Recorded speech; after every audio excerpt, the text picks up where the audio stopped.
Oi pessoal, tudo bem? Essa aula é sobre polaridade, um tema super importante e como eu falei na aula passada, que foi a aula de geometria molecular, um tema depende do outro. Então a gente não pode falar de polaridade sem falar de geometria.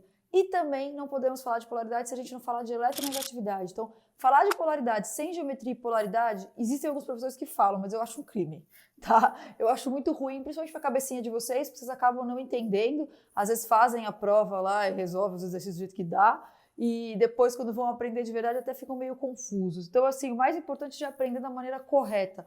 A melhor coisa que tem é vocês aprenderem a polaridade já inteira, falando de geometria e de eletronegatividade. Então, vamos lá. Eu já deixei aqui a fila de eletronegatividade. Para quem não lembra, tem que lembrar de todas as propriedades da tabela periódica. A mais importante que a gente vai usar sempre é a eletronegatividade, tá? Raio atômico, raio iônico, a gente nem usa tanto. E aí, se vocês não lembram, tem uma frasezinha, né, que fala: fui ontem no clube, briguei e saí correndo para o hospital. Para quem já lembra, melhor ainda, tá bom? Vamos utilizar.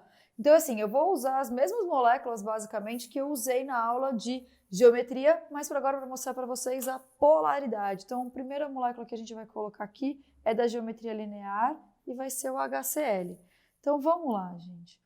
Quando a gente pensa no HCl, ele é uma molécula assim, né?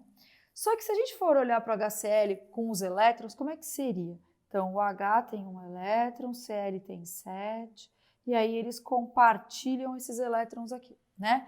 Só que o cloro é muito mais eletronegativo do que o hidrogênio, ou seja, ele tem uma capacidade maior de atrair elétrons para si. Então, ele vai atrair esse elétron para ele. Então, na real, essa molécula não fica assim. Ela vai ter o cloro aqui e o elétron do H aqui. Então, o elétron do H ficou muito mais próximo do Cl do que do hidrogênio.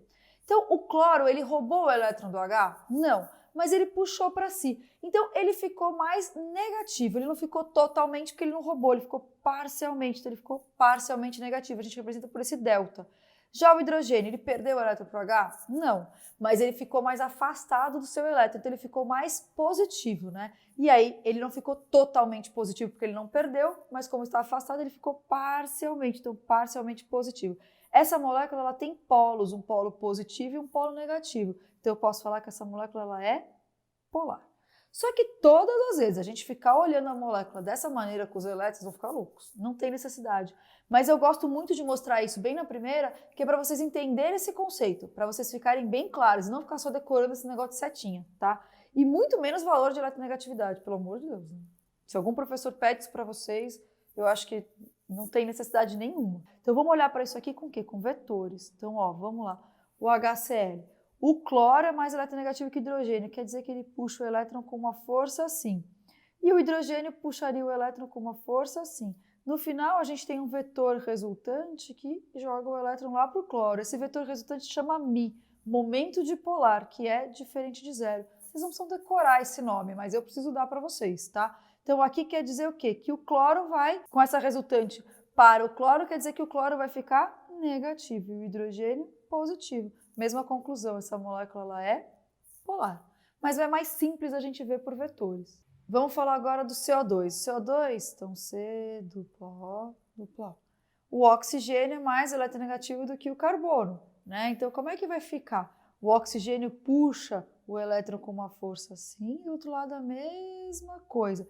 Esses dois vetores são iguais em lados contrários, então a gente pode cancelar. μ, que é o momento dipolar, é igual a zero. Ou seja, se a gente tem uma resultante igual a zero, quer dizer que a nossa molécula ela é apolar. Ela não tem essa diferença de cargas.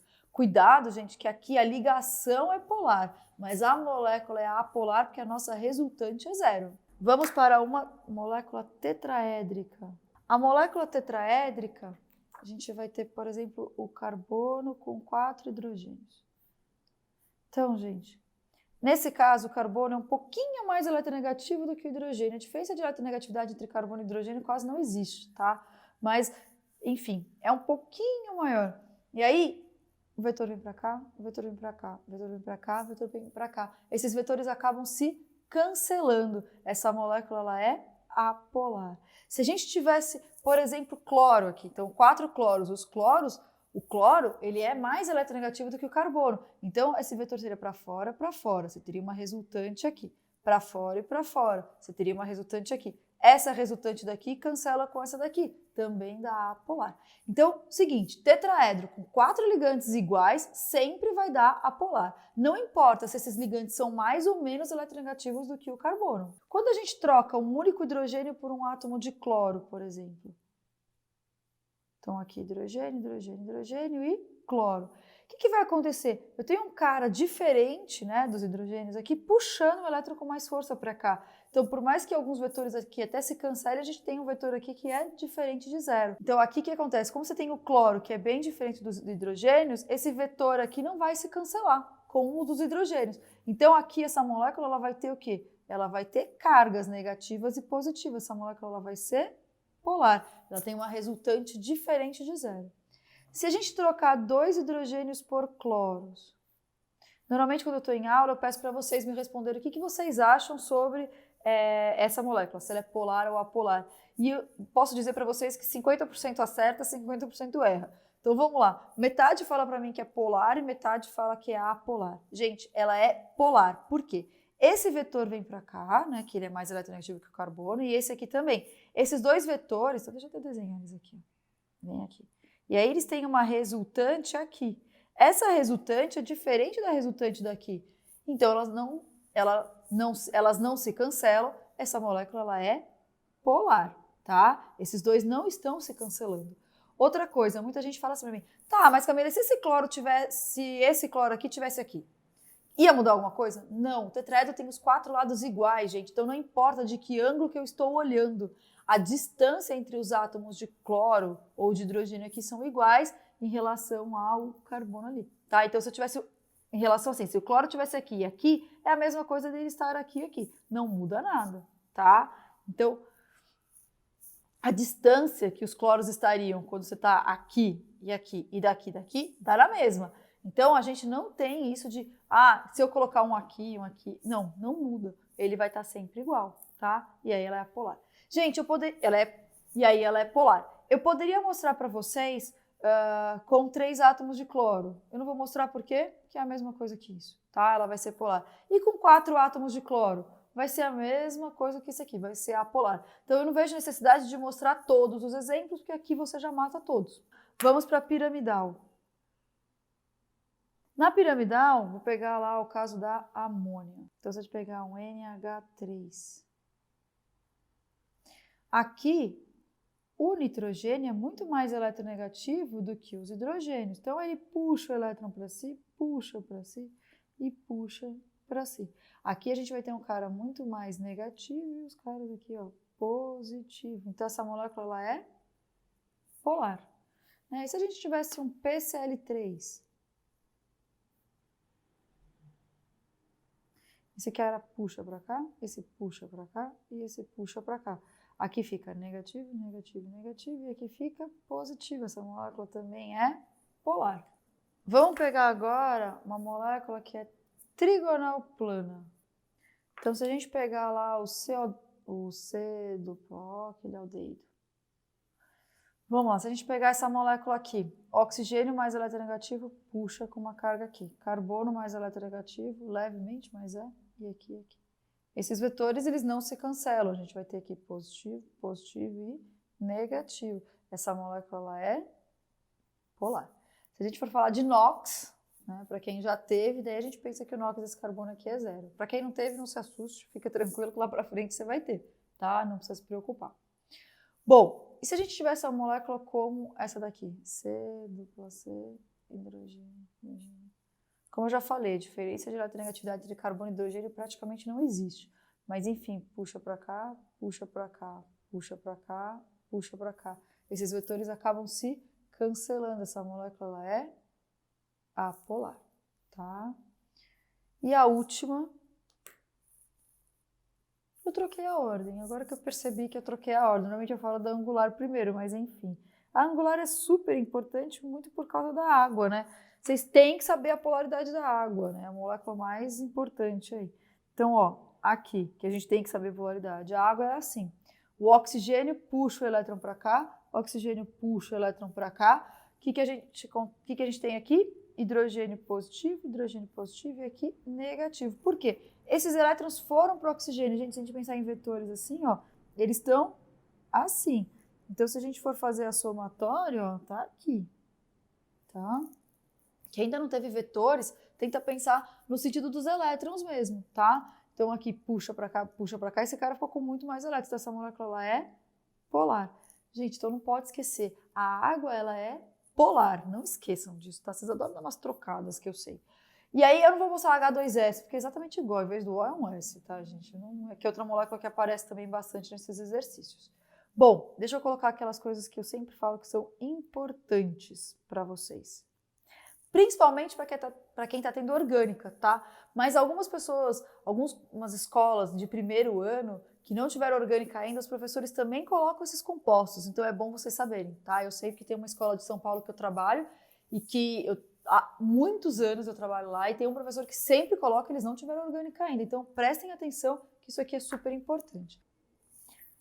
Então vamos lá, gente, ó, eu escrevi e agora eu vou contar para vocês, fica mais rápido para vocês me acompanharem escrevendo aí, né? Então agora que eu já escrevi, deixa eu contar para vocês. Eu coloquei aqui, ó, todo hidrocarboneto. O que é um hidrocarboneto? Para quem não teve orgânica, quando a gente só tem carbono e hidrogênio. Então aquelas moléculas C2H6, C3H8, C2H4, enfim, tá? Só tem carbono e hidrogênio, é sempre apolar, tá? Acreditem em mim. Por que eu tô falando isso? Eu quero que vocês vejam e já coloquem apolar, tá? Já sai mais rápido. Para depois, quando a gente pensar no tipo de interação, sai mais rápido ainda. Tem oxigênio e não é CO2 ou SO3, ela é polar. O CO2 a gente já viu que ela é apolar, o SO3 eu já vou mostrar para vocês, tá? E quanto mais oxigênio tiver a molécula, mais polar ela vai ser. Então se eu tiver um oxigênio eu sou polar, se eu tiver dois eu sou mais polar e assim por diante, tá? Então vamos lá. Agora o SO3, deixa eu mostrar para vocês por que ele é apolar. A gente viu a geometria dele e a gente viu que ele era uma trigonal plana. O que acontece? O oxigênio mais eletronegativo que enxofre puxa o elétron para cá, o oxigênio puxa para cá e puxa para cá. A gente tem esses dois vetores aqui tendo uma resultante e essa resultante é igual a essa molécula ela é apolar, tá? A gente também tem algumas moléculas que aparecem pouco, mas é interessante a gente falar. Com boro, eu posso ter boro com flúor, com cloro, com hidrogênio, enfim, eu vou colocar com o hidrogênio, tá? Mas poderia ser com qualquer outro desses elementos que eu falei para vocês. Então, o boro está na família 3A e ele tem 3 elétrons na última camada e faz ligação covalente, porque ele é um ametal. Então, com o hidrogênio, ele vai fazer assim, assim e assim.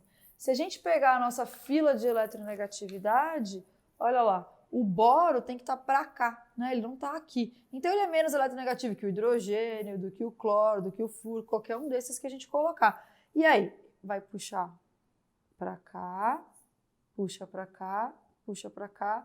Mesma coisa, igualzinho que a gente fez para o SO3. Vai ter uma resultante disso aqui e essa resultante cancela com essa. Essa é apolar. Eu já vi alguns professores cobrarem isso aqui, ó, berílio. Berílio com hidrogênio. Agora ficou repetido, gente. Se eu tivesse pensado antes, tinha colocado um cloro aqui, mas tudo bem. Então aqui, ó, berílio com hidrogênio. O berílio, ele é um metal, ele faz ligação iônica, mas ele é tão pequenininho que com hidrogênio a gente até pode considerar isso aqui como uma ligação covalente. E aí, se a gente for puxar, qualquer que seja o metal, ele tá para cá da fila de reatividade. Então, vamos puxar aqui, ó, hidrogênio mais eletronegativo, hidrogênio mais eletronegativo, a gente cancela esse aqui, ele também é apolar. E quando a gente fala de polaridade, a gente não pode deixar de pensar em geometria e eletronegatividade, como eu falei. Vocês perceberam pela aula que são dois conceitos extremamente importantes. Trabalhar com um só não vai dar a resposta certa sempre. E assistam a próxima aula, que eu vou falar de interações intermoleculares e solubilidade. São dois temas super importantes e aí a gente consegue fechar isso aqui, que é uma matéria que cai bastante para vocês. Às vezes não só isso, mas vocês têm que ter todo esse conceito na cabeça para responder o que o cara está te perguntando. Se vocês tiverem dúvida, me mandem que assim que possível eu vou responder. Obrigada e eu espero vocês na próxima aula. Até mais!